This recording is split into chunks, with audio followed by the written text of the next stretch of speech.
Right, it's almost the end of the year, so I figured I'd make a video about my top 10 moments in rental karting for 2024. So let's get into it. The first one is the fact that I discovered Goodwill Karting in Olen. I moved into Olen last year and then I didn't go there for a while because I figured it was just a basic karting venue with just some straights and hairpins. I saw it on a video and I thought like, nothing special.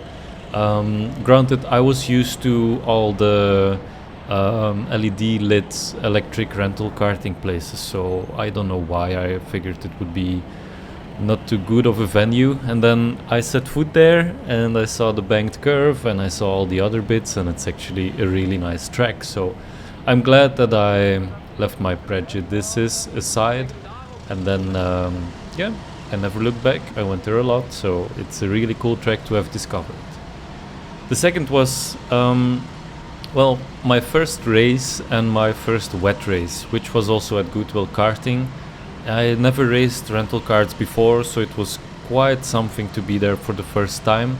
Even though most of the good drivers raced in it, I figured, why not? And then I ended up second last or something. So it was a good experience. I learned a lot, but it was not the best performance, but I guess I need to start somewhere.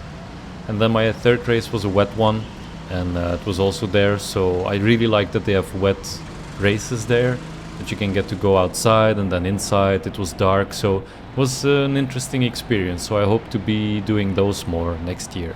Another one was my first 2-hour race that I did. So this was at Fastlane Bilzen. It's quite an interesting track. I think it's 40 minutes away from where I live, so it's not too close by, but I want to drop by there every now and then because they have a very, let's say, complicated track. You can drive there for 2 hours and not have any like blank moments. Like in some other tracks at like the straights, you're not thinking very explicitly where you're driving, I guess, as weird as that sounds, but there you're always aware where you are, what you're doing, because you need to keep focus. And then driving a 2-hour race straight was an interesting experience to me, so maybe I'll be doing it again, but it's quite expensive, so I don't know. But yeah, anyway, that adds up to another one. I started YouTube for the first time this year, well, the first time for rental karting at least.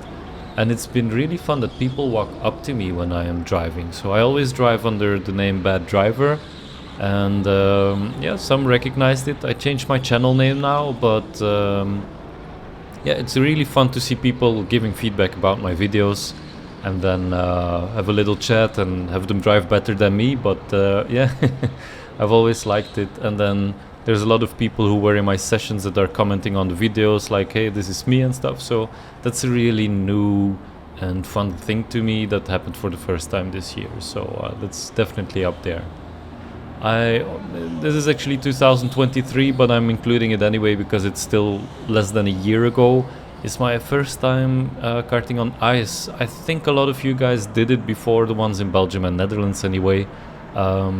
They went driving in Drukven, so I thought like I'll give it a go too, and I absolutely sucked at it. I made a video, but even though I sucked at it, it was just amazingly good fun. I went there with a friend of mine, so I'm going back there sometime soon, especially in winter ice, But I enjoyed it a lot, so it was a good experience, which adds up to like driving with my friends.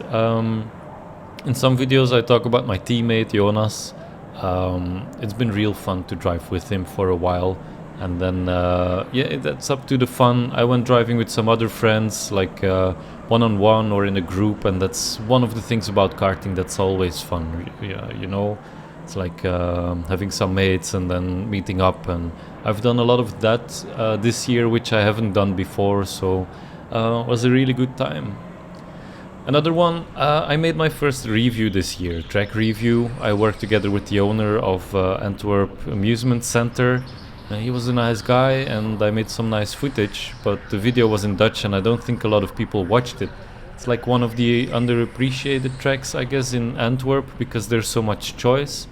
It's a bit small, but I liked it anyway, so it was a good experience to make the review there, like getting carte blanche to drive around, and yeah, I liked it a lot. That was a unique experience for this year. Another one, the outdoor track in Puurs. I've heard about that a lot. Like people keep on talking about it and saying it closes down, it's not there anymore. But in summer it's there and it's a 1 kilometer trek. So what else could you want, right? For rental karting, 1.5 minute laps, and I had a good time. I went there, I think 6 or 9 times in summers. I enjoyed it a lot. As for the last one, yeah, social media. So I started my channel that you're watching right now, but also on Instagram, and I've been doing it for half a year now, and it's been quite nice. Let's just say that I got quite a bit of views. Like on YouTube, I'm now at 1.1 million views, of which 50k are on my long videos, all the rest on my shorts.